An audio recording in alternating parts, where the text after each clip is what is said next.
The panel this morning that we're featuring is called The Living History of NWTRC. And we'll have 4 panelists that'll each speak about 10 to 15 minutes, taking a decade of NWTRC. And obviously, with 10 to 15 minutes, they'll just have to highlight some certain aspects. There's no way they can cover everything that was really important during that decade, but at least to give us a flavor of the breadth and depth of our history. And then we'll leave it open to the larger group to either ask more probing questions about something that was brought up by one of the panelists, or to share your own story of, expand on a story or to share a story. Our panelists this morning, first up, we'll be having Ed Hedemann.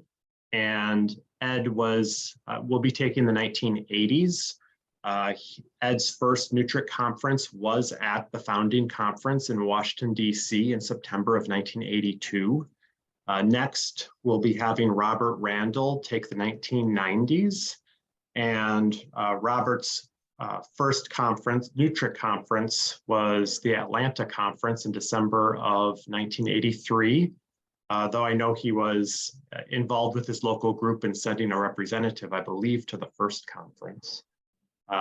Taking the first decade of the 2000s will be Sue Barnhart. She believes her first conference was in Portland in May of 1993, but there's a chance she was at an earlier conference. And then taking the 2010s will be Erica Leigh, who I forgot to ask when her first conference was. My first conference was in November 2008 in Eugene, Oregon. Perfect. Thank you. So we have people who are pillars of our NWTRC community who have been at so many conferences over the years and are, I would say, experts that can bring us, bring this wonderful history to us this morning. So I'll hand it off to Ed. All right. NWTRC began 40 years ago, just as Reagan was dramatically escalating the military spending, and Secretary of State Alexander Haig made his famous remark, as U.S. wars in Central America were raging. Meanwhile, thousands of auto workers in Michigan were inflating their W-4 forms so federal taxes wouldn't be taken from their salaries. The anti-nuclear movement drew 1 million people. Whoops. Okay. There we go. The anti-nuclear movement drew 1 million people to march and rally in New York City. 2 days later, thousands blockaded the 5 UN nuclear missions at which 1,700 people were arrested. Seattle's Catholic Archbishop Raymond Hunthausen had announced he was refusing to pay his war taxes, and tax resistance was on an upswing following a post-Vietnam War dip in the late 1970s, with 4 national organizations now actively promoting war tax resistance. But it really all began 40 years before that, in 1942, when Ernest Bromley, a young North Carolina minister, excuse me, was jailed 2 months for refusing to pay the $5 a year defense tax stamp for his car. Mind you, $5 in 1942 is $100 today. 6 years later, in 1948, he and several other radical pacifists founded Peacemakers, which promoted refusal to pay war taxes as a key part of their program. 18 years after that, in 1966, the War Resisters League began a national campaign encouraging telephone tax refusal. Then in 1969, National War Tax Resistance was formed to promote tax refusal through its literature, including the newsletter Tax Talk. Sadly, National War Tax Resistance folded in 1975, leaving a big gap in war tax resistance news and networking. In 1978, the Center on Law and Pacifism was founded, providing support for radical Christian pacifists and focused on tax and draft refusals, especially through legal action. And in 1979, the Conscience and Military Tax Campaign formed to support the World Peace Tax Fund by gathering pledges to refuse military taxes once the gap of 100,000, once a goal, of 100,000 pledges was reached. Because of the National War Tax Resistance, the organization ceased to exist 7 years earlier, and concerned about the lack of war tax resistance coordination and the duplication of efforts, Bill Derlin of the Center for Law and Pacifism contacted WRL in April of 1982 to propose that WRL and the center organize a strategy conference, which would also include CMTC, peacemakers, and other WTR promoting organizations that Bill hoped would create a new national organization to coordinate war tax resistance info, but also he hoped that would organize a massive demonstration in Washington, D.C.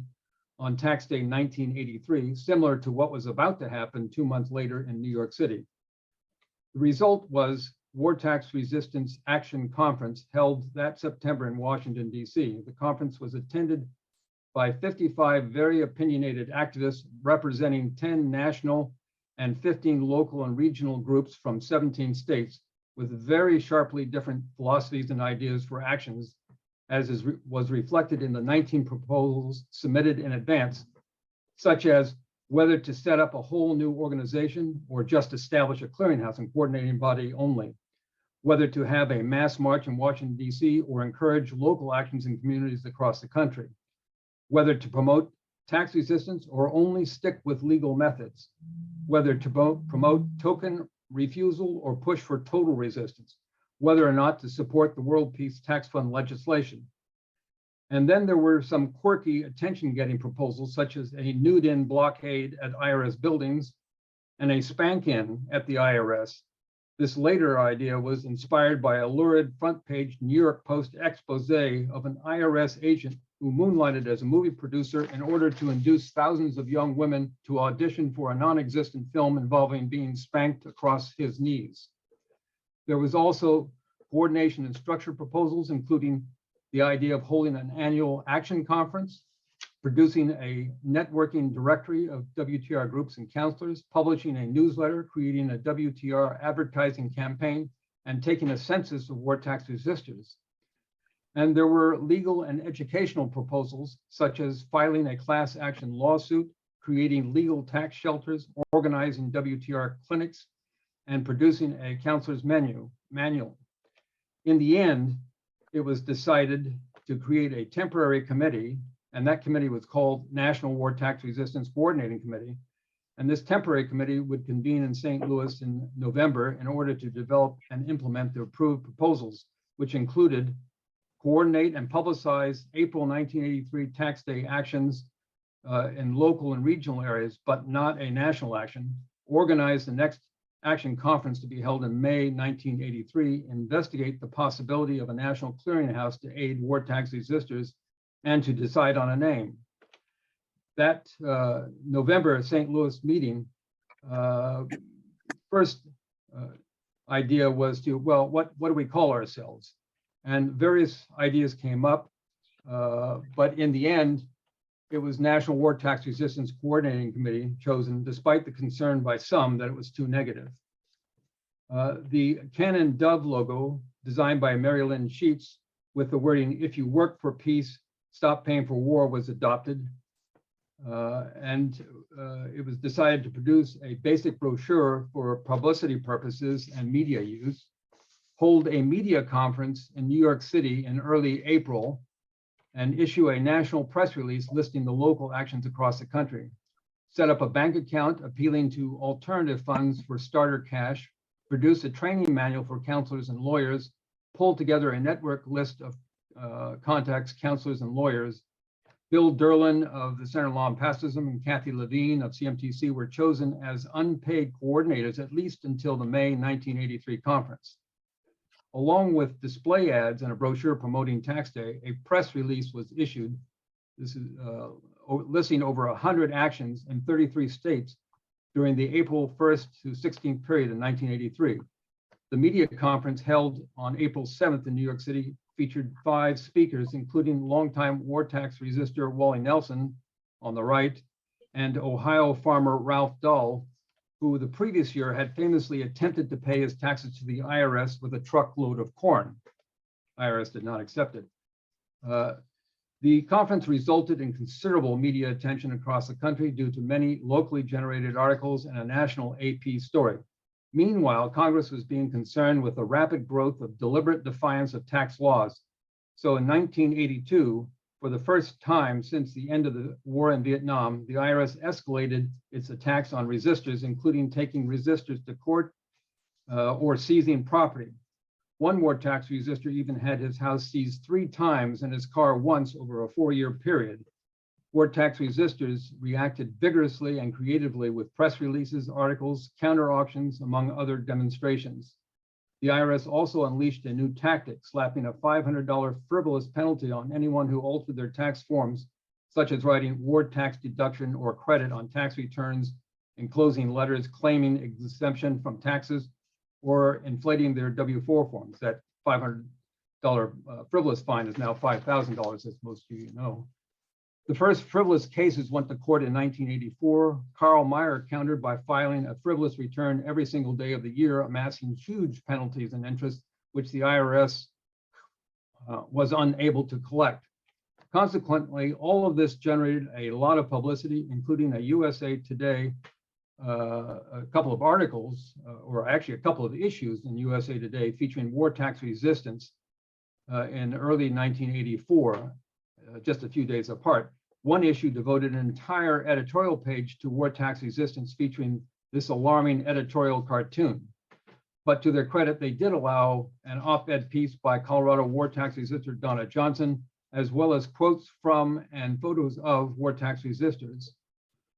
From the beginning, NWTRCC produced literature such as a basic brochure and a flurry of specific issue brochures concentrating on telephone tax, Central America, women, nuclear weapons, Christianity, etc.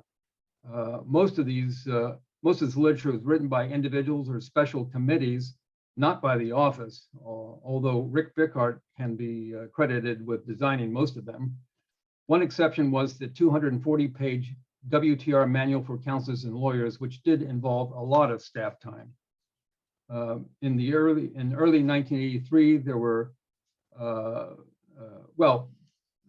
first circulated hard copies of network lists was circulated in 1983, and there were 50 contacts. Later that year, it had grown to 165 contacts in every state but Nevada for some reason.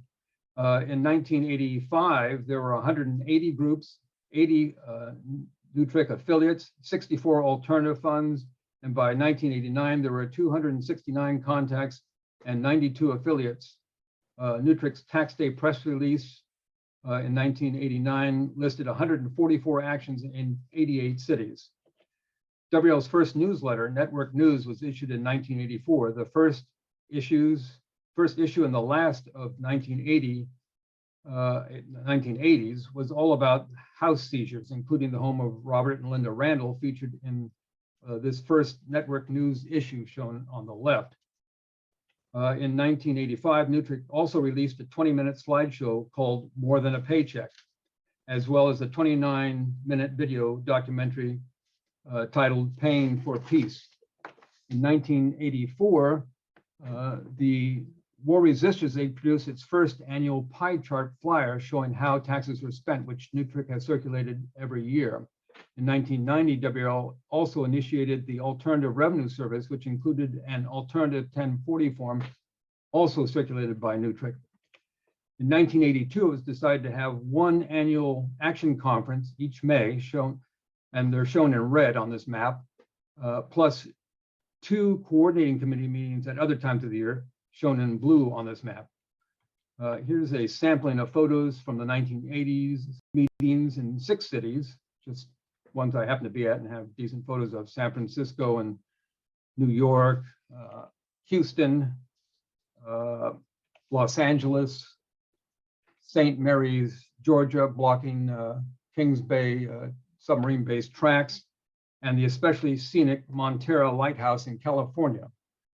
In 1986, an administrative committee was established to assist consultants and make decisions between meetings. Also in 1986, West Germany hosted the first international conference on war tax resistance and peace taxes. NWTRCC has sent representatives ever since. As far as staff goes, in October of 1983, basically a year after the founding conference, Kathy Levine, formerly of CMTC, was hired as NWTRCC's first consultant. with an office in Long Island, New York. A year later, Larry Bassett, also from CMTC, joined Kathy on staff. In June 1987, Newtrick office relocated to Seattle with Carolyn Stevens as coordinator, Joel Taunton as fundraising consultant, among other limited time contractors. So that ends my quick tour of Newtrick in the 1980s. And Robert will pick up now with Newtrick in the 1990s. Thank you, Ed. That was fantastic. Okay, as Ed just said, by 1991, which is the first year I was given the cover, we had gone through two sets of Newtrick consultants, as we call them, and Karen Mary's daughter was now the Newtrick coordinator based up in Monroe, Maine. Karen, unfortunately, is the one coordinator who was not with us last night, so we didn't get to hear from her, and she was the coordinator almost through the entire decade of the 90s. I'll try to make up for her absence a little bit in what I'm covering. I'm going to begin by saying that 1991 was one of those years when coal rain dominated what was going on with war tax resistance nationally, including, of course, the work that Newtrick was doing in support of that. It should be noted, well, I'm just going to say a little bit about that action to kind of set a context for everything. As most of you know, Randy and Betsy's home was technically seized by the IRS in late '89, but nothing really happened for 2 years. For most of 90 and 91, they and Lillian were just living in their house, being as normal as you can be under the threat of possibly any day the marshals can come and take us away, sort of thing.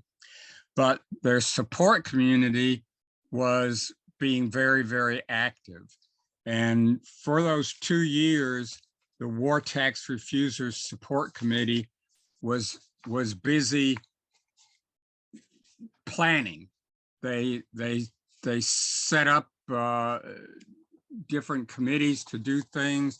They sent out organizing packets to groups all over the country, and they established affinity groups that were trained in nonviolence and designed to react if and when the IRS or the feds ever did anything.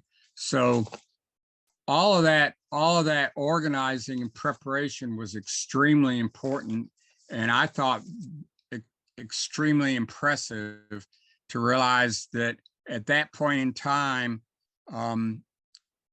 those of us who were war tax refusers were not waiting for something to happen and then reacting, but they were busy building the reaction ahead of time. So finally, on December 3rd of 1991, the U.S. Marshals did come and actually seize the house, and they arrested Randy and took him off. And the very next day, on December 4th, the morning after team, which had been set up in advance, came and reoccupied the house. And the first affinity group moved into the house the next day on the 5th. And these affinity groups were all designed to stay for 1 week at a time, and they began doing so.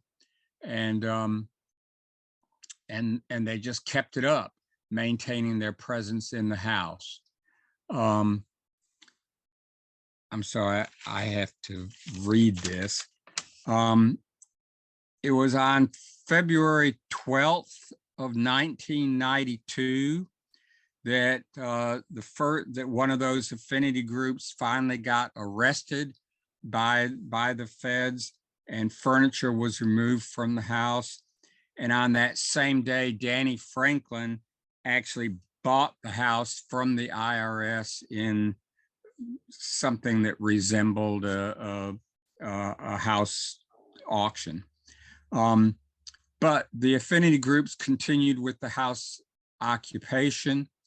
On tax day of 92, April 15th, while most affinity group people were having a vigil at the IRS office in Greenfield, leaving only 3 people in the house, Danny Franklin and his friends, who got tired of the government doing nothing, they actually came and took over the house.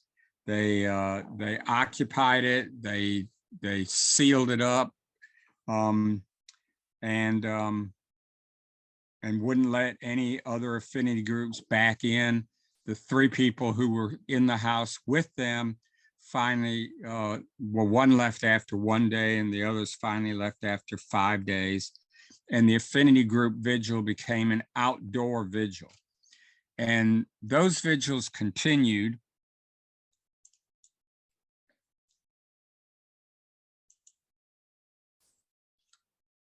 And I'm actually showing you here a letter that went out showing how they were lining up the affinity groups week after week after week. This goes all the way into April 8th of 93. So basically for 2 years, that action outside the house continued, week after week after week, an absolutely amazing thing. Oh, I forgot to mention, it was in November of 1990, while all of this was kind of in hiatus, a year after the original IRS notice to Randy and Betsy, that NWTRC held one of its meetings in Greenfield. And I remember going up there to that meeting, and we met with the people in Coleraine and learned everything that was going on. It was impressive. And that's one of the things that's always been good about NWTRC is we managed to hold our meetings in places that are impressive. So there was a lot of debate coming up over this time about what to do. There was a great article in the December 92 Network News that laid out some of the different ideas as people talked about whether to continue the vigils, whether to do something else more creative, whether to expand where they were doing them, and all sorts of ideas. The trials kept getting pushed back and pushed back, finally happening in April of 93, about where we are here at the bottom of this letter. And then in the summer of 93, mass arrests started happening as the government tried to enforce a no vigil injunction that a judge had ordered. In August and September of 93, construction began on a duplex, something I think it was called We Build Our Swords into Plowshares, where the local community was building a duplex to show that they were concerned with the housing and to offer Danny Franklin and Teresa Charnevsky, if I'm pronouncing it right, an alternative to staying in the Corner Taylor house. And I believe it was on the last day of 1993 when the land trust actually bought the house from Danny Franklin, and the vigils came to an end.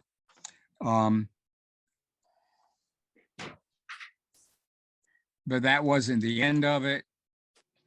even beyond that, coming out of all of that action was a very exciting full-length feature film, An Act of Conscience, that was at the 1997 Sundance Film Festival, and many of us promoted that around the country. So, so that piece provides some of the context. The other two things I found very interesting about the 90s as I read through our material, I was struck by, number one, the sense of hope that existed at the very beginning of that decade, coming off of the end of the Cold War. As the Soviet Union collapsed and people felt like, quote, peace was breaking out all over.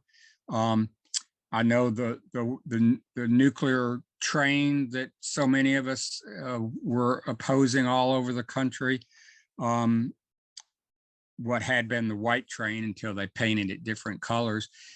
That train actually was shipped over to the former Soviet Union and started hauling in nuclear weapons from all over to be dismantled. And it really did seem like there was a possibility of something great happening. We were supposed to be getting a peace dividend, and for a while, towards the end of George H.W. Bush's time, the military budget or military spending actually did decrease in some ways. So that sense of hope was one of the things there.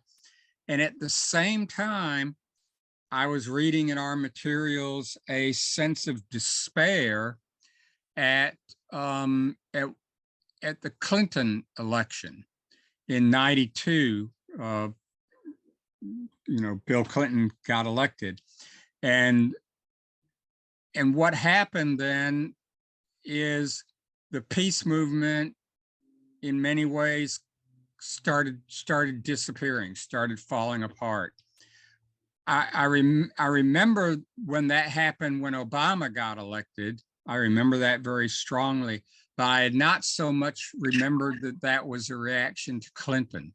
But it makes sense to me after 12 years of Reagan and Bush and all that enormous organizing that we did during the 1980s, it just made sense that people were ready to take a breather. And there was a hope that with a Democratic administration, things would kind of automatically be better. And the peace movement tried to kind of go away. And that naturally affected war tax resistance, because we are always impacted by what's happening with the broader peace movement of which we're a part. Nevertheless, during this time, the War Tax Resisters Penalty Fund continued. Here in November of '91, we had 8 requests for help. We had numerous local WTR groups and lots of WTR publicity going on by other organizations around the country. There were still several of our national groups happening. There's the Peace Taxpayers newsletter, but CMTC, New England WTR, the Cascadia community out in the Pacific Northwest. Lots of those groups still existed and published. Even individuals. Here's Joe's notes, put out in September of '93 by Joe Maislish, Presente.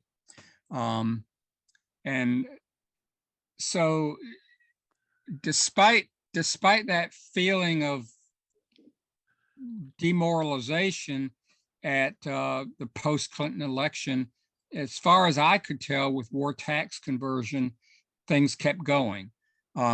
Got a little bit less, of course, than it was during the 80s. Everything did. But nevertheless, things just kept going.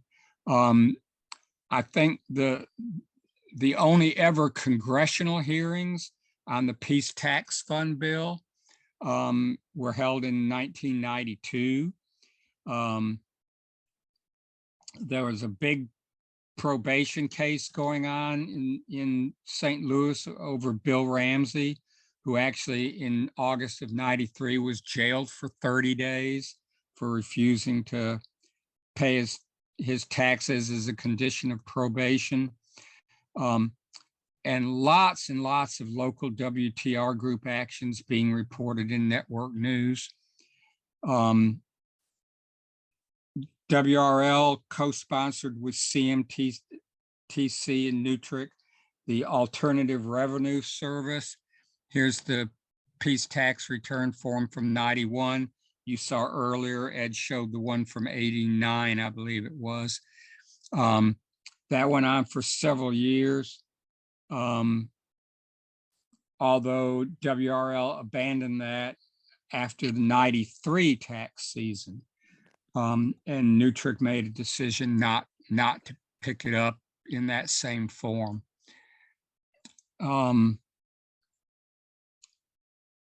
January 92 newsletter, for example, boasted of grants being received from 5 different alternative funds and 18 different affiliate groups coming into Newtrick. And at that point, we had 40 alternative funds on our network list, though you'll remember, I think at the very beginning, it was 80, if I remember Ed's figure there. So things were getting less, but they were still what today we would just wish for those kind of numbers. In May of 92, our first biannual action conference, which was to be held in 3 years due to the coordinator transition, was held in St. Louis. And this was the conference at which our statement of purpose was changed to clarify that the goals of war tax resistance included overcoming poverty, racism, sexism, homophobia, economic exploitation, and environmental destruction. So Newtrick specifically made all of those connections in that year, which was the same year that we celebrated our 10th anniversary. At our November meeting in Austin, Texas, we took a major look at revising all of our literature and video.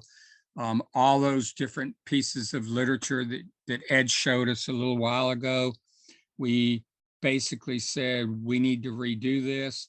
And we had a proposal from a brand new literature working group on all of that. And that year is also when our practical series began. We got some grants in 93 to support a local and regional organizing project. Here are the 8 objectives from that project and a whole big plan of action, all to be paid for by those grants that we received that year. And our December 1993 newsletter was the first to carry the More Than a Paycheck title. No longer network news, but More Than a Paycheck. May of 94, we met in Atlanta. That was a lot of work for me and for our Atlanta organizers. Oops, here's a upside down one. Here's our working group members from December of 96. We show here that we have, 6 active working groups with 26 members in them. We were still having regional war tax resistance gatherings that time. Different parts of the country had their own regional gatherings. The 96 Newtrick meeting in Birmingham was the one with Halloween cruising and where we learned how to wave like a queen. And all during those years, we were participating in a lot of different national actions that other organizations were doing. including our annual presence at School of America's Watch year after year after year. In November of '98, Karen Mary's daughter gave notice, and we started looking for her successor. In her last issues of MTAP, she laid out why she felt like the war tax resistance movement had gotten smaller over the years, and yet still we had tax day activities going on in 55 different parts of the different places around the country that year. Sorry, get to it. And there it is, 1999 tax season actions. 55 different places had them. Mary Lair took over in April of '99. She was passed the scepter and crown for her duties at a very wild ceremony held at the May NWTRC meeting that year in Asheville, North Carolina. And then to close out this decade was the big international conference in Washington, D.C., which NWTRC co-sponsored with the National Campaign for a Peace Tax Fund. And the one thing that I want to share about that conference, to kind of come back to what other people have said about the importance of the people, because I haven't talked much about the people in all of this, that is, it was at that international conference that I first met Joffrey Stewart. He was my bunkmate. I think he was on top, I was on the bottom. And before that, all I knew about Joffrey was I got this crazy, stupid stuff in the mail that didn't look like anything that I wanted to be involved with. And I wrote him a letter saying, stop sending this stuff to me, which he did. But starting with that international conference, Joffrey became a regular person at our NWTRC meetings. NWTRC, as it always seems to do, was able to find a way to make him fit, despite the fact that he might not fit. And Joffrey, and I like to feel like Joffrey became a friend of mine over the years, and we miss him. So presente to Joffrey also. And with that, we will move into a new decade of NWTRC. Perfect. Thank you, Robert. Thank you, Robert. And I'll pass it on to Sue. Thanks. So yeah, I out here in Eugene, Oregon, a young child, which I'll say that's a way that legally I did not pay taxes for over 3 years because I adopted her and took the adoption tax credit. So just one reason, if you legally not want to pay taxes, adopting a child could be a way to go. So anyway, let's see. Our local group was called Taxes for Peace, Not War. And we felt very connected to NWTRC through the newsletter, of course, which we, read and gave out at a lot of our different events that we had and went to. And also because of having Mary and then later Ruth during that period, we felt really connected to both of them. And this is an era where many of us were resisting our landline taxes. That was a big thing to do. And other peace activists who were not willing to do any other kind of tax resistance, war tax resistance, would do that. So now, of course, no one has landlines, but we would then collect the money and give it away to a local organization doing good work every year. So that's a big difference between that decade and now. We also used clipboards quite a bit back then. And of course, we're still holding up signs. But anyway, that was an era of resistance that's gone away. with landlines. And I think that this is still an era where there were a lot of Nutric groups that did meet. Like our group would meet starting in January and through the tax season, at least every other week. We usually would meet for a breakfast on the weekend, a potluck breakfast, and we would talk about what kind of actions we were going to be doing. And we would invite new people to come and share their stories, and we would provide support to any of us who were dealing with the IRS. And then the rest of the year, we would just kind of had meetings when needed, when one of us was facing something with the IRS, or when we decided we wanted to do an extra event. Let's see. So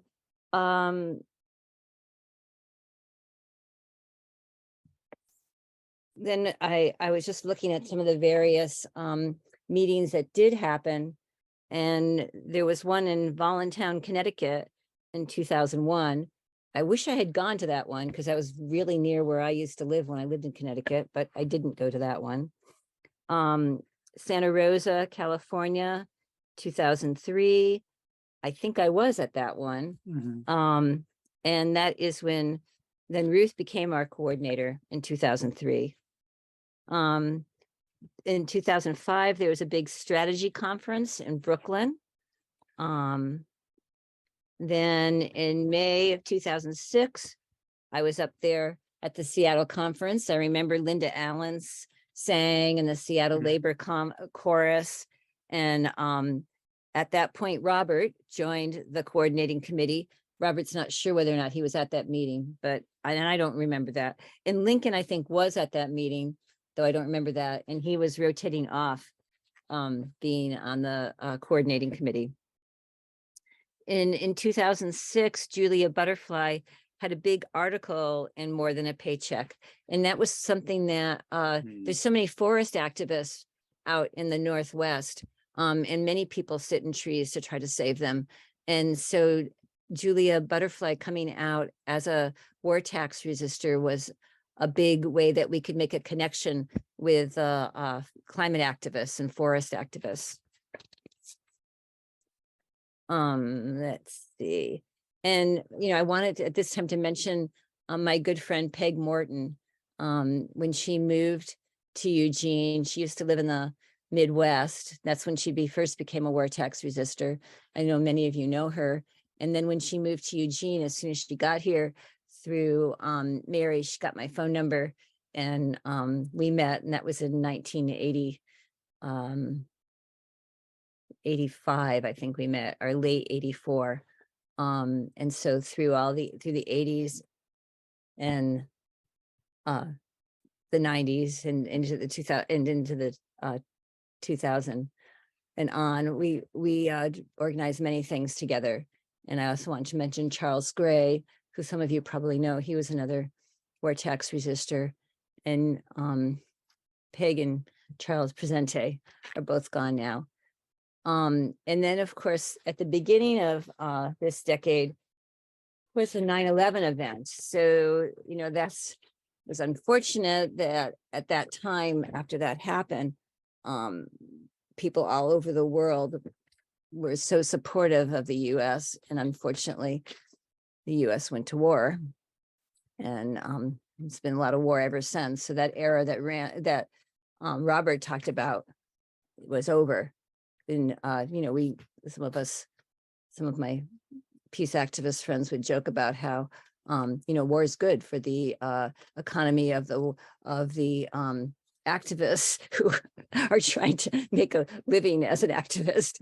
But, it's really not very funny, but we did. But unfortunately, I don't think that people, in our community where there's still many peace activists and many more climate activists, there's very few war tax resistors.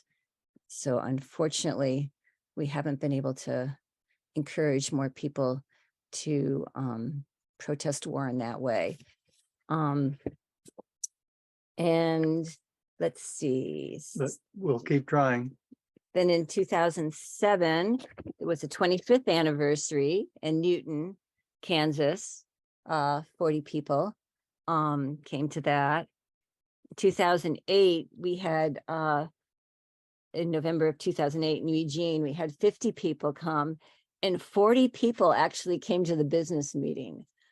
And Street Theater Urgent Carnival performed, and then our local Raging Grannies performed. And then in 2009, Evan Rees paid, he decided to pay what he owed the IRS, $5,574. And he paid it all in 1 cent checks made out to the IRS. You know, there's a picture of, you know, piles and piles of these checks. And in the memo line on each check, he wrote the name of a US person who had died in war in either in Afghanistan or in Iraq.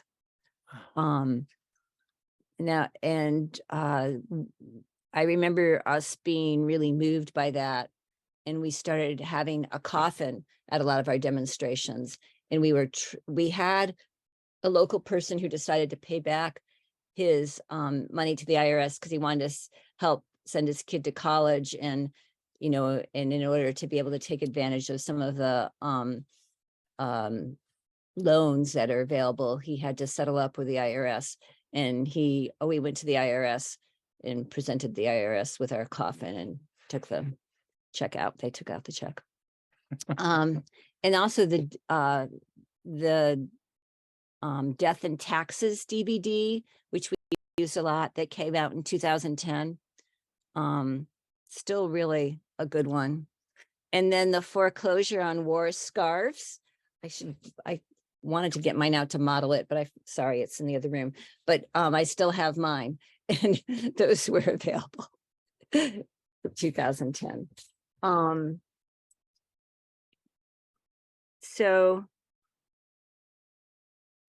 another thing I wanted to mention that Peg, maybe Peg developed it, maybe someone else, but we used to have our, when we would do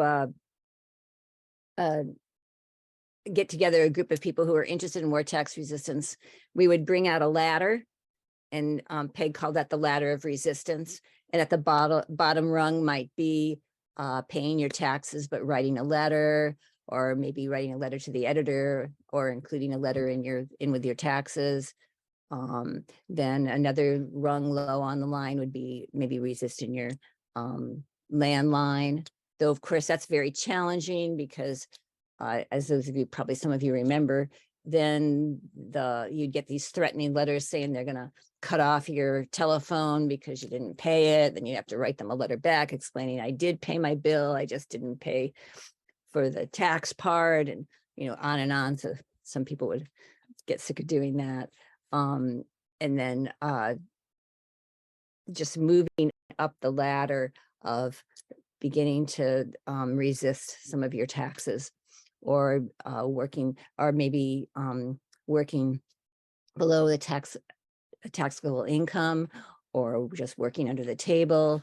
And in our group, we had lots of different people coming, some who were just supportive of what we were doing, and some who worked under the table, some who worked below a taxable income, and some who would fill out the form and just not pay, and some who never filled out forms. But we loved NWTRC so much. We felt so much support from the coordinators. And when we got a chance to send one of us to a meeting, or when we went to meetings, and we had you know, lots of literature that we would get, we would, you know, pass the hat at our meetings so that we could collect our dues, and also get some money together for literature.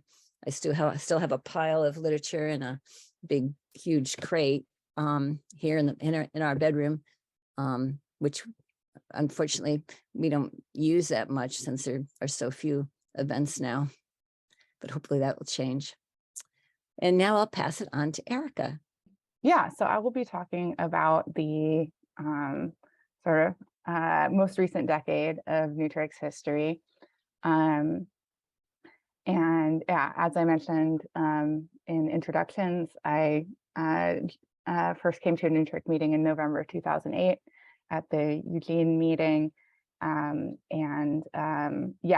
I have lots of good memories of Peg Morton. I actually met Peg before war tax resistance. I was on a bike ride, fundraising bike ride for Habitat for Humanity, and we went through Eugene and we volunteered with the Victory Gardens project in Eugene, and Peg was one of the people who was helping set up those gardens. And then when I came to the Newtrick meeting, I think it was just that fall, and saw Peg again, I was like, whoa, she's everywhere. And sort of that's the impression that I got of Peg, that she's everywhere. One thing that like doesn't technically fall into this decade, but that definitely like took up a lot of Newtrick's time at the end of the 2000s and into the 2010s was the development of the Death of Taxes video. I originally put this in because I thought my decade alignment was different, but it works out to mention it anyway. There were years of development that went into this, really informative and like actually now a good like historical document too of resistance and the people who were resisting during the time that this video was filmed. A lot of different people went into this, worked on this. Steve Hayes, who was the initial, I think, cinematographer, and then we had Carlos Stewart, whose name will come up again soon. Carlos Stewart, who became the film editor and helped bring it to the completion of the project. So I was on a committee that was helping, I think, promote this video and like figure out ways to talk about it and stuff. Maybe it was through AdCom. It was a long time ago.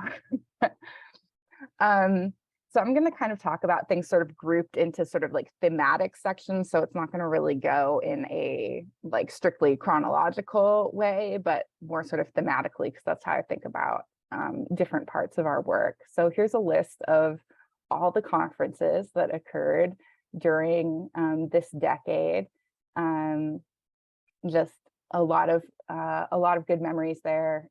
November 2012, of course, was the 30th anniversary party in Colorado Springs. I did not get to go there, but I heard that it was a lot of fun, and I'm glad I get to attend our 40th. So I'm going to highlight just a few different conferences that really stuck out to me. In November 2011 in Kansas City, I was part of the action that where 5 of us got arrested at trespassing at a plant that made the non-nuclear components of nuclear weapons in Kansas City. And this was part of a big movement in Kansas City for years before and since then.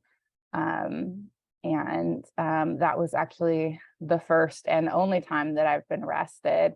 I definitely thought I would have got arrested again by now, but bright opportunity just hasn't come up yet. But this was a great action to be part of that amazing history of resistance at that facility. And we had a great conference that weekend with local organizers against the nuclear plant and local war tax resistors. And Charles Carney was a big organizer of that event. He was mentioned earlier as well. Right after that, the very next meeting was also a really major one in my memory, May 2012 in Chicago. We rescheduled our conference by a week or two so that we can make sure to participate in this massive anti-NATO march, which one source said over 10,000. I feel like it was like a lot bigger.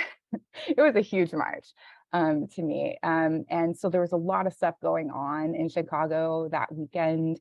We attended an event from Voices for Creative Nonviolence, which David Swanson was speaking, and a lot of war tax resistors asked a lot of pointed questions. That was I don't know. Yeah, we can be a fun bunch. And at our business meeting there, we approved funds for our first ever social media consultant. That was a big step that was really heavily sort of discussed and debated. Should Nutric be on social media? What should we be doing? We had just received the first grant from the Craigslist Charitable Fund, which I'll talk about later, which gave us a chunk of $25,000, like huge chunk of money that we wanted to figure out how to use well. And there's just a couple of pictures here from the newsletter of folks at the Chicago demonstration, which was just really exciting. We did so much leafleting. It was an amazing outreach effort, outreach opportunity as well for us. May 2014, we were in San Diego at the Peace Resource Center there. Ann Barron helped get us organized to go there, and it was really warm in San Diego that weekend, and it was a really fun weekend. Just the month before this, Peg Morton had invited me to come speak in Eugene on the subject of economic disobedience, which was a subject that sort of David Gross had raised to us from the European and especially Spanish tax resistance movements, talking about economic disobedience. And so, yeah, I went to speak to a group in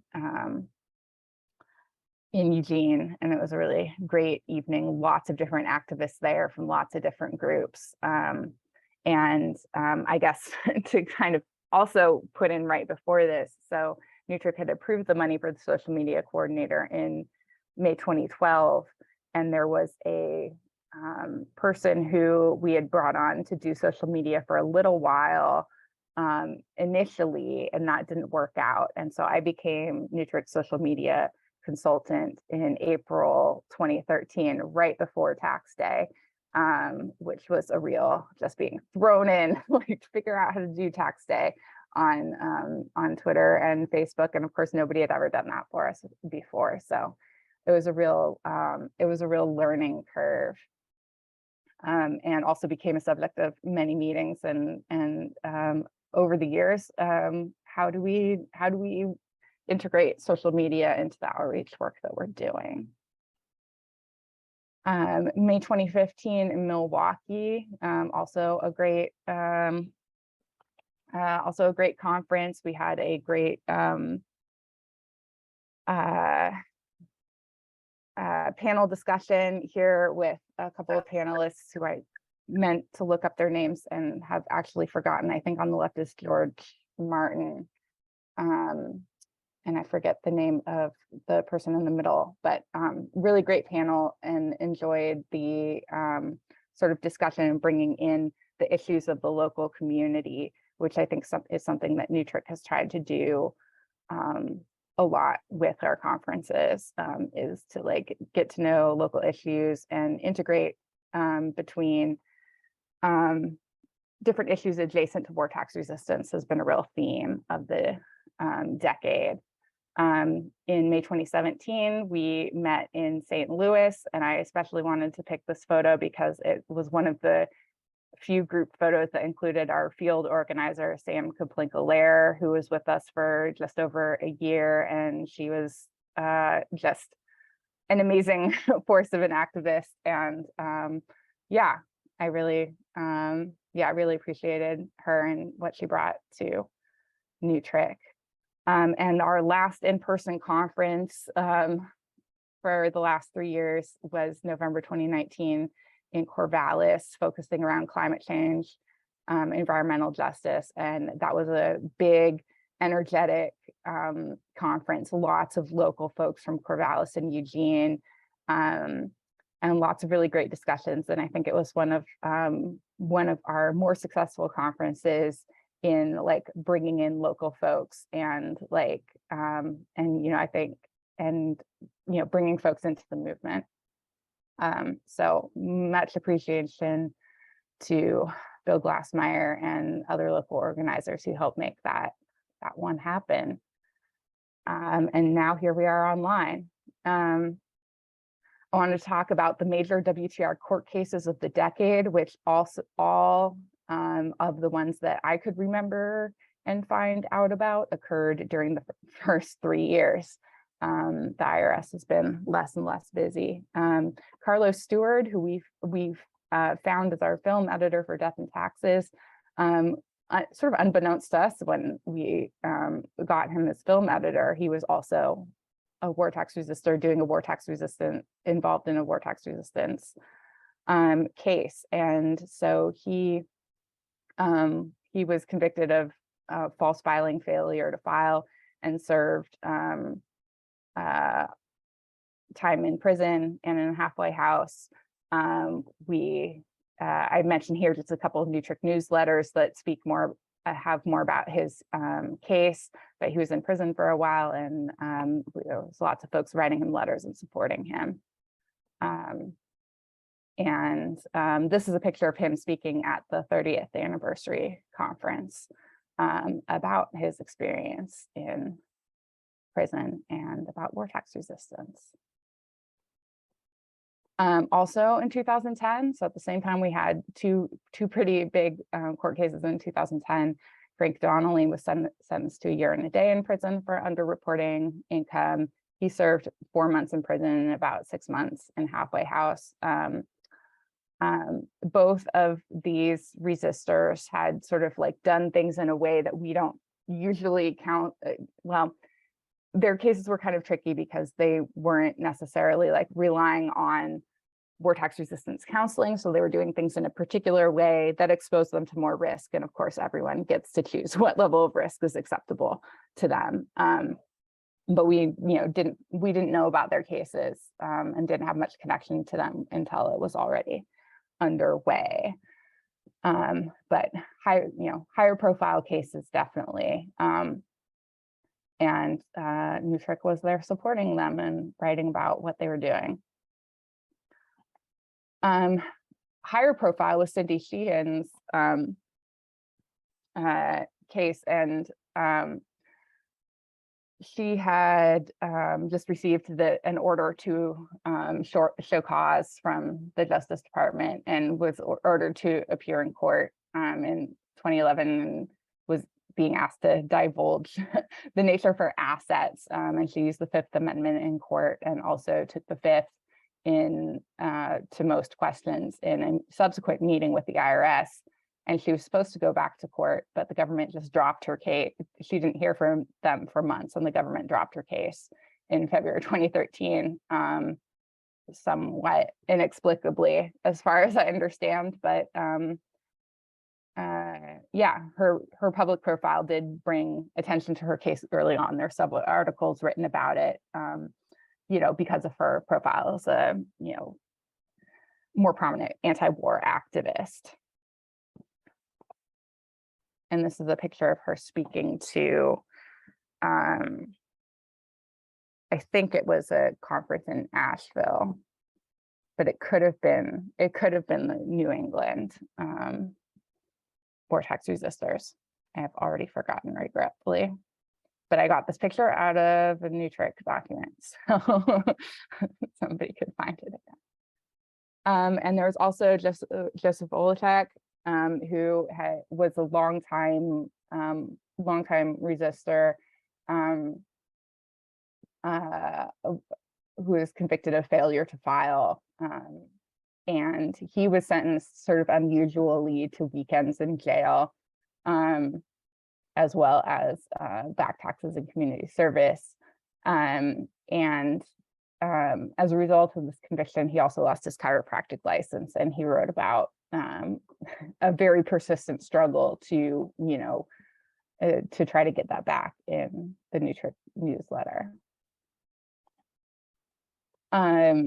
The School of America's Watch, also a big deal during the decade again, although like things started shifting in 2011. We send folks, have sent folks most years during the decade.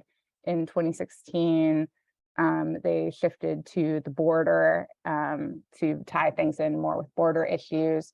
This is a picture of Coleman Smith in a very large puppet. And he's a big part of the Puppetistas, and I went down there in my social media capacity in 2016. And it was a really great area for outreach. Let's see. Not kind of the transition that I wanted to make to the subject right now. Yeah, NWTRC consultants, we had several different consultants during this decade. Ruth retired from the coordinator position in 2018, and Lincoln came on. I came on as social media. So it's been sort of like the first sort of second consultant that had been in that role in a while. It looks like it was a little more common for there to be multiple people working for NWTRC, maybe on a more consistent basis in the past. Sam Kaplinka was our field organizer, 2016, 2017. Sarah Mueller did social media for just a little bit in 2018. And then when I left my role in social media communications, and Chrissy came on and has been doing that ever since. What a great group of people. Been really glad to work with all of you. Sort of related to the border stuff, in general, we worked at relating to other movements a lot in this decade. We particularly focused on outreach and new lit in divestment, environmental destruction and climate, border militarization, and police brutality and police militarization. And we had different conferences that had panels around these different issues. And I was probably going to say more about that, but I feel like I'm probably running on time here. But I feel that that's one of the big strengths of NWTRC during this decade was the sort of outreach, and both outreach to other groups and also working to integrate those perspectives into how we do our work. Can't talk about the decade without mentioning Trump. The election of Trump in 2016 activated more people to work for peace and justice in different ways. War tax resistance got a sort of bump, a bit of a bump media-wise, but maybe not so much of a bump in terms of like bringing a ton of people to the movement. And we produced some literature and stuff trying to work with this interest in war tax resistance at the time. Some challenges in war tax resistance during this decade was frivolous filing penalties, which had increased to $5,000. Many different folks dealt with this, but in 2013, we got the sort of advantageous decision from the IRS that really reduced the number of people dealing with that challenge. Social Security levies, Affordable Care Act, and passport limitations were also sort of growing or new issues during this decade that continue to be challenges for resistors in various ways. And of course, COVID, here we are online. We had already been using Zoom prior to COVID for partially online meetings. So I'm glad that we had that practice so that it wasn't completely out of the blue to try to pivot completely online like it was for so many organizations. And yeah, just some reflections. The NWTRC network has shifted significantly toward being a network of mostly individuals with some groups and affiliates, rather than it was in its early years, a network of affiliated groups and counselors.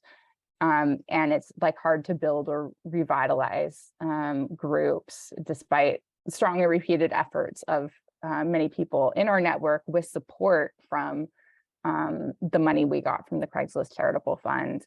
Over the years, we were able to support affiliates in doing outreach work. And many alternative funds have also closed and redirected their deposits, but the penalty fund continues and is still available. And they were able to grant out something just from deposits on hand recently and didn't even have to send an appeal. So they're ready to help people.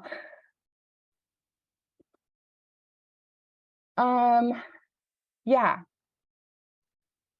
I think this is stuff that we all generally know, but IRS enforcement has been very low during this decade. So our public profile or opportunities to be like publicly resisting is a little bit different, but the wars haven't stopped.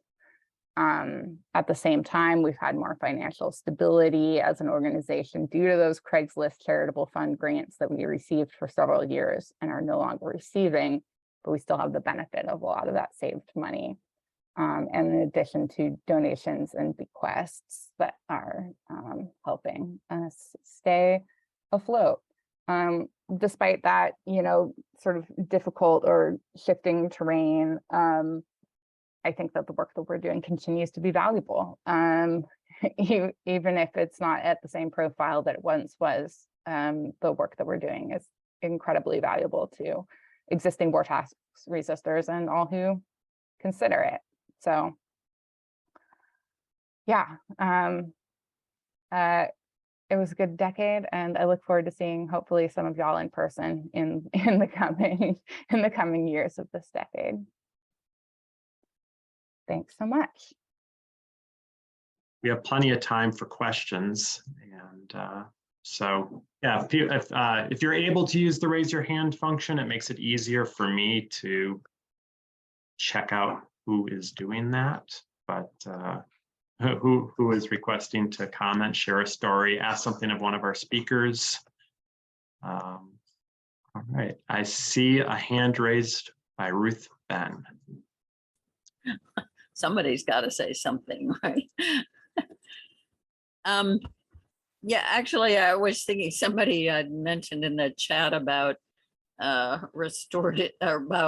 Reverend Billy, and he came to that conference in the strategy conference in 2005. But it reminded me also that at that time we had people from Restored Israel of Yahweh there, and that was actually a really big case at that time.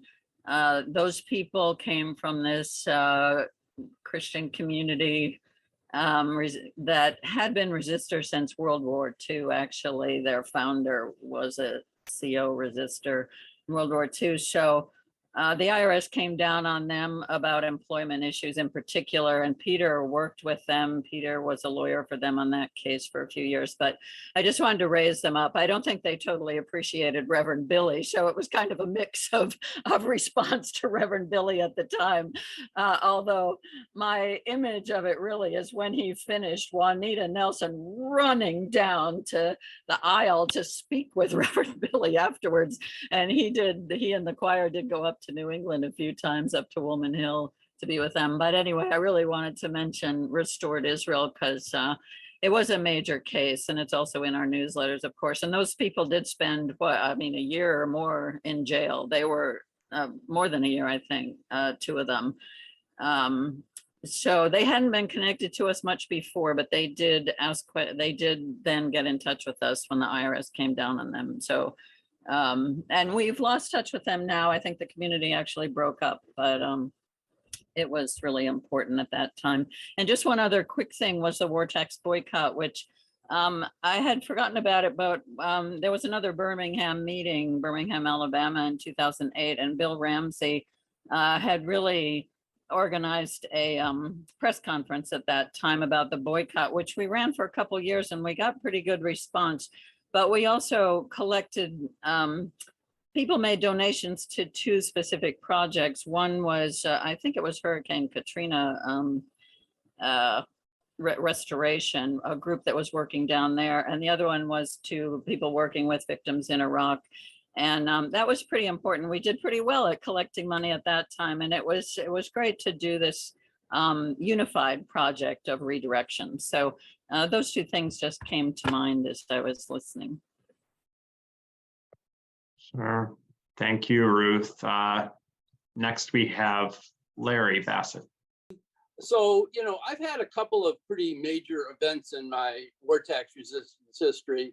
The first of which was, of course, working for NWTRC or NWTRC, which I haven't heard anybody mention the big people have been talking about having fun. I'm not much of a fun guy, so but the battle between Newtrick and Newtrack was always kind of a fascinating undercurrent of what this place was all about. And then, of course, in 1985, I had the IRS and the Justice Department knocking on my door. And Newtrick was pretty young then. And I don't remember Newtrick being particularly involved in that, although there were certainly people from Newtrick. Had a small audience of people in the court session, which happened in January of 85. And got a lot of support from a lot of people who weren't necessarily war tax resistors. And it was a turning point for my parents in their change from who they were to who they became. And my mother, who has the history of having been in jail a couple of times, and I hoped it was leading the way for me going to jail to have that experience, but have failed to follow in that track from my mother. So there was that event, and then I sort of fell off the wagon a little bit.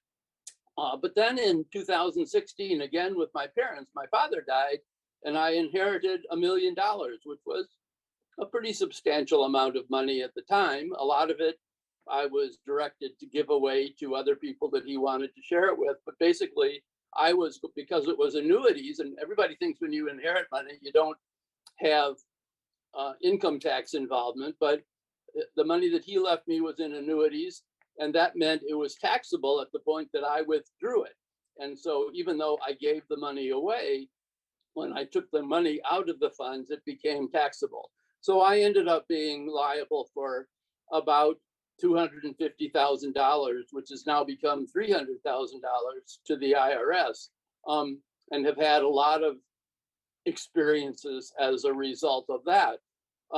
The biggest of which aside from just the act of resistance, which, you know, I did very openly and as loud as I could make it, was the creation of the film The Pacifist, which actually happened because there was a newspaper article in the local paper, and a guy who lives here and does documentaries as a sort of hobby called me up and said, hey, we should talk about this. And The Pacifist was the result.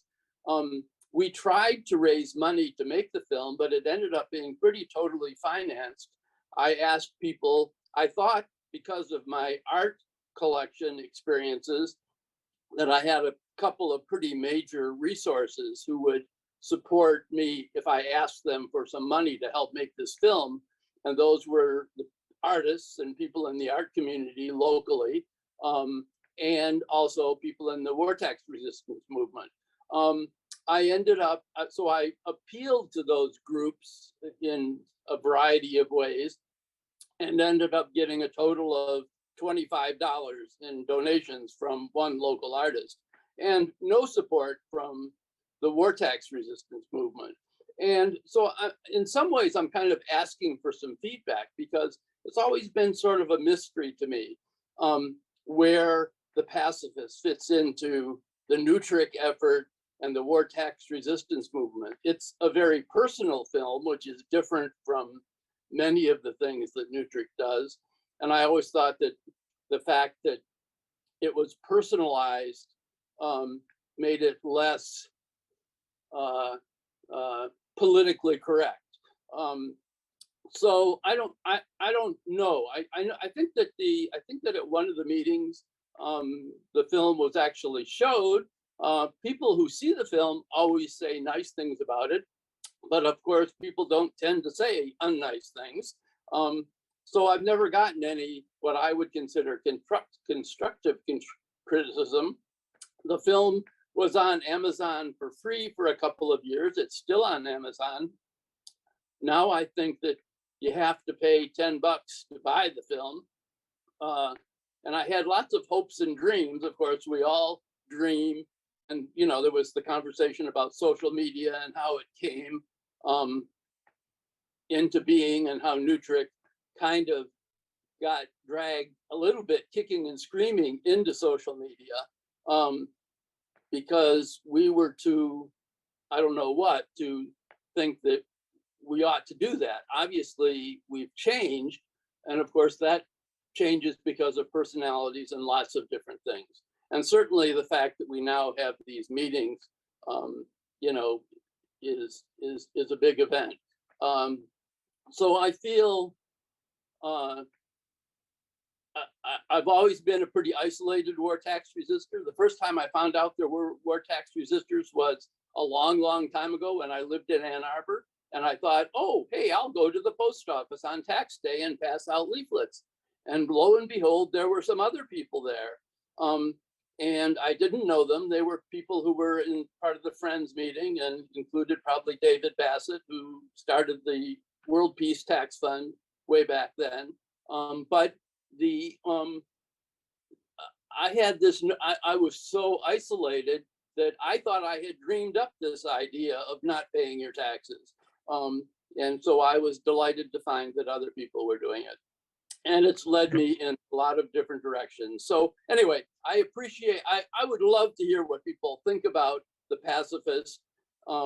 It has, you know, people still, you know, I live in a small town. Occasionally someone comes up to me and says, hey, I know you, or this, that, or the other thing. But I'm interested.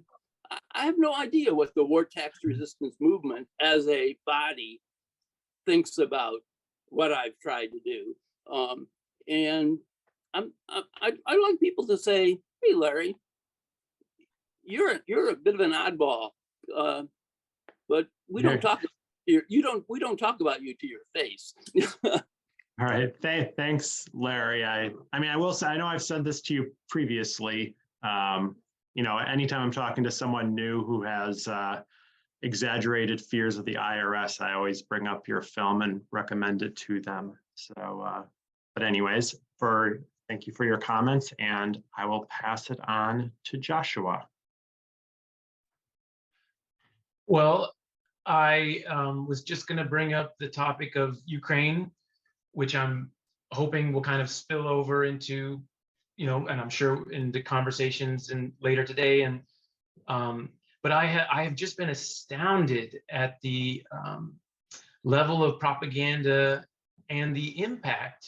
You know, the sort of I would guess that, you know, many people who have put the Ukraine flags on their, you know, social media handles and are even, you know, are pushing this, you know, dramatic escalation and funding and sending weapons into Ukraine to create war would have been against the, you know, the majority, mostly all the wars of these previous decades that we've talked about. And I think we all have an idea of some of the reasons why media consolidation at a level, you know, never before seen. And social media, I think, is a large part. And I'm curious to reach out to everyone. I mean, you know, I've been politically conscious since about 2000, and I remember in Portland, Oregon, you know, tens of thousands of people coming out before the war started. And here we just see you know, for people who are paying attention, a very obvious, you know, war profiteering scheme. And yet you have people trolling anyone who has any attempts to at all talk about a peaceful, you know, transition away from war or nuclear war. And has it ever been like this for people who, you know, has it ever been so blatant, and has the propaganda ever been so effective? I mean, I'm just astounded. The resources that I look into and the media that I consume, it's unbelievable that it's really reached this level. But I would just be curious to know about the past, and if my just about 20 years of you know, world political knowledge, if this is accurate, if it is something that is new and it's at a height that's never been seen before. Joshua, for bringing up that point, which I'm sure maybe at some point people bring up in their further reflections. And so, yeah, raise your hands. I'll, for the moment, pass the torch on to Eleanor. Hello. In answer to Larry's question, which I'm sure he suspects what my answer is going to be like, because I gave a preview yesterday. I was very appreciative of his war tax resistance actions, because Robin Harper was willing to go to prison over war tax resistance, and his refusal to give information on where money could be seized was he was in contempt of court, so he had an indefinite sentence, which I believe was a few years, turns out. He made a precedent only in his own circuit, his own Supreme Court circuit court, the one that had Pennsylvania in it. And so Larry Bassett, a few years later, had to do the exact same thing all over again in New York, a different circuit court. And when it came my turn in New Jersey, I was in yet a different circuit court, even though you'd think Pennsylvania, New York, New Jersey, they're all close to each other, but they're all different circuit courts. But the IRS was willing to back off from me when Peter Goldberger, who was my pro bono hero lawyer, suggested to them that it would not be a good look for them to send someone to prison who would then die, because I have asthma and I'm allergic to tobacco smoke, and I don't have great people skills. So I would either die of asthma or someone might beat my head in, whatever. So the IRS also knew that the two previous identical cases had been decided against them, and that I might make number 3, and they backed off. And I did not go to prison, and I was not killed in prison because of what Robin Harper and Larry Bassett did, actually going to prison on this very point. So it made a big difference in my life. Yeah, that I'm still around. So talking about an individual action having results for everybody, you know, Larry Bassett, you are my hero. Yes, thank you for those comments, Eleanor. And I guess as long as no one has their hand raised at the moment, I don't know if this is a question or more of a comment, but during this presentation, it came up, and it came up last night also with the previous coordinators of how local groups, there aren't nearly as many local groups or local involvement as there had been during the first years of NWTRC. And I think two different reasons that I've heard so far. One that came up last night was perhaps the creation of NWTRC itself. That, and Ed mentioned in his talk this morning, the NWTRC was first created as a temporary committee, and there was the fear about whether it should become an organization, which it eventually became.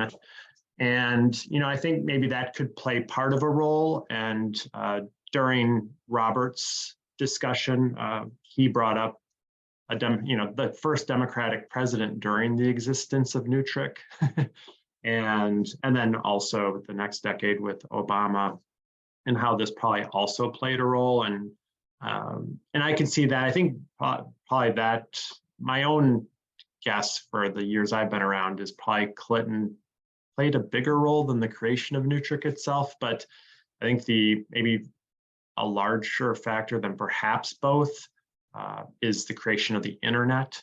I see it today, even just with NWTRC involvement as an organization, that's all of our resources are available for free. We know that there's tens of thousands of people that go to our website every single year and download our resources and look at multiple pages. The average person who visits our website looks at 9 pages, but we usually only hear from them if they get into trouble. So perhaps if the IRS starts causing more trouble with war tax resistors, we'll see more people coming to our meetings and more activity. And but I don't know what the answer is when when it comes to local groups, and it's definitely a big loss for that sense of community on the local level. But we have phone lines are open. Just wanted to respond to the idea that somehow NWTRC would be responsible for the diminishment of local groups. I cannot imagine that to be true. We do still have a local group. We do a lot less organizing than we used to in terms of we don't have monthly potlucks. We have occasional potlucks, but it used to be a very regular thing. It used to be big tax day actions. We haven't been doing much of that, but mostly what we've been focused on is maintaining our People's Life Fund war tax redirection, which has gotten bigger and bigger because we keep absorbing other alternative funds that are closing down and shifting funds to the few remaining groups. I feel very strongly that it is the times and the priorities that we each feel, and maybe those of us who are at this meeting don't represent the larger movement, which has chosen to spend their weekend otherwise, maybe doing outreach for the election, or maybe working on local issues, or maybe simply resting, who knows.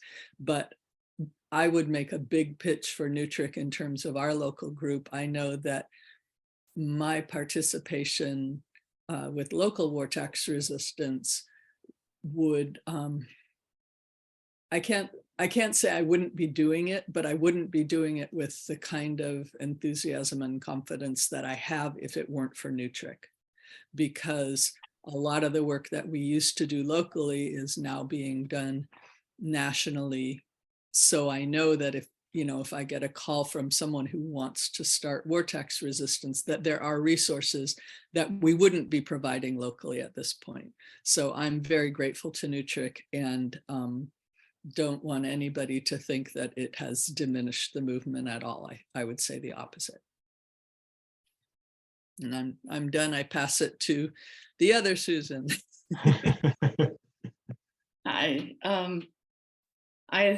Mine is also about the diminishing of local groups. Our local group in Kansas has literally aged out or died out, except for Sarah and I, who no longer live in central Kansas all the time. And so, I think the one big thing that we need to address, looking at the group here, the majority is 50 or above, and probably even 60 or 65 or 70 and above. And so we do need somehow to get more younger people. And also, we've talked about this many times before, and younger people don't necessarily want to come to meetings. So our strategy has to be flexible enough to include them in some way. And I don't have the response, the answer. And I really love seeing older people because I'm one of them. But yeah, our mission needs to include more younger people.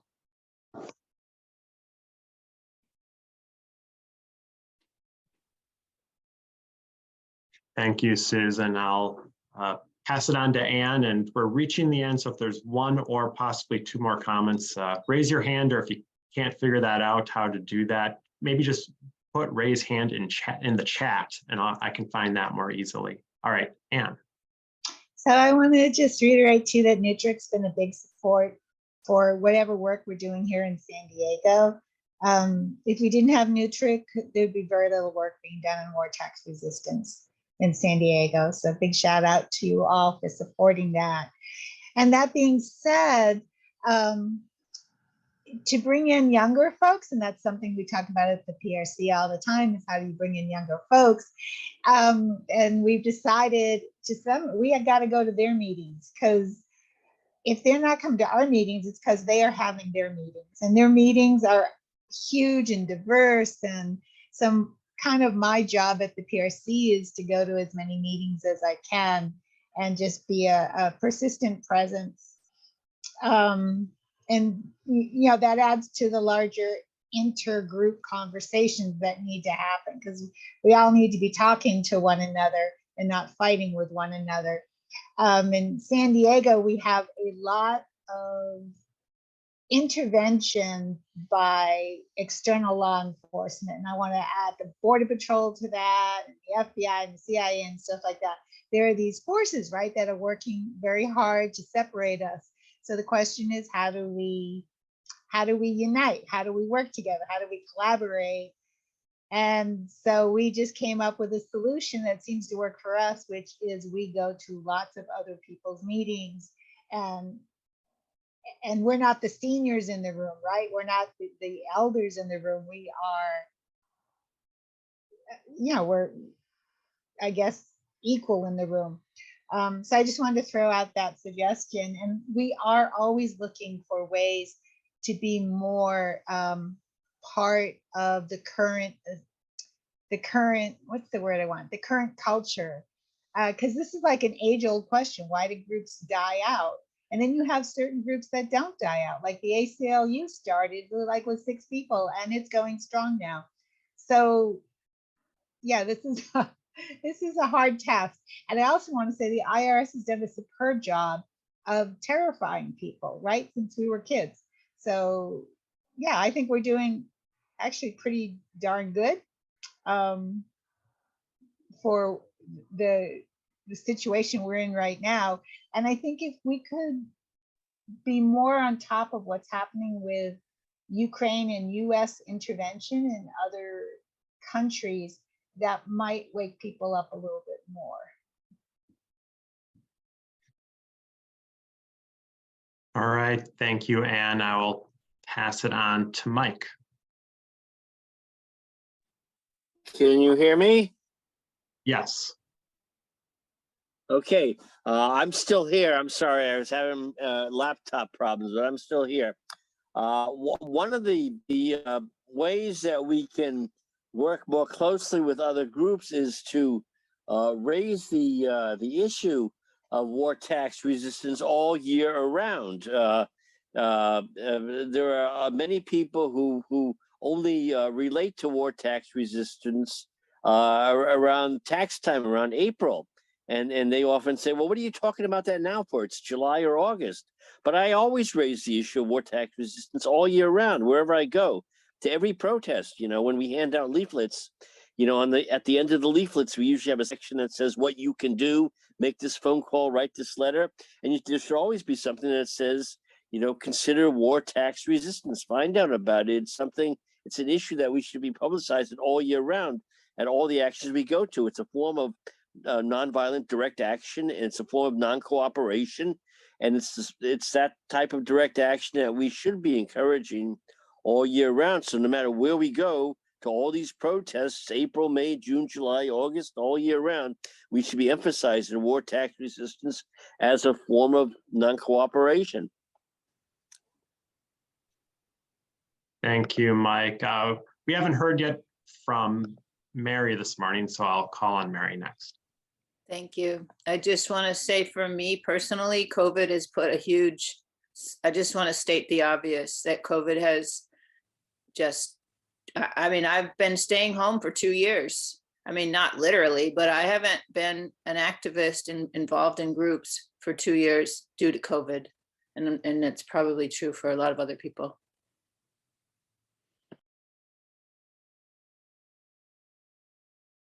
Thank you, Mary. And I'll leave our last short comment to Larry.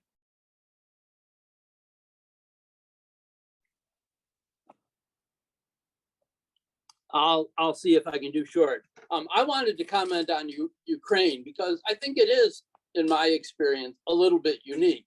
The United States government has kind of gotten the message that we're not up for boots on the ground anymore. Now, if we could just convince them we're not up too much for drones in the air, you know, we'd be moving in the right direction. But Ukraine seems to have captured the hearts of Americana because of human needs, because of social needs, because of, and you know, I'm part of the arts community here indirectly, and there was a pretty major exhibit by 100 different artists in the gallery in the building where I live that sold lots of art pretty quickly for art, where all the money was going to some organization in Ukraine, which supposedly helps the people of Ukraine.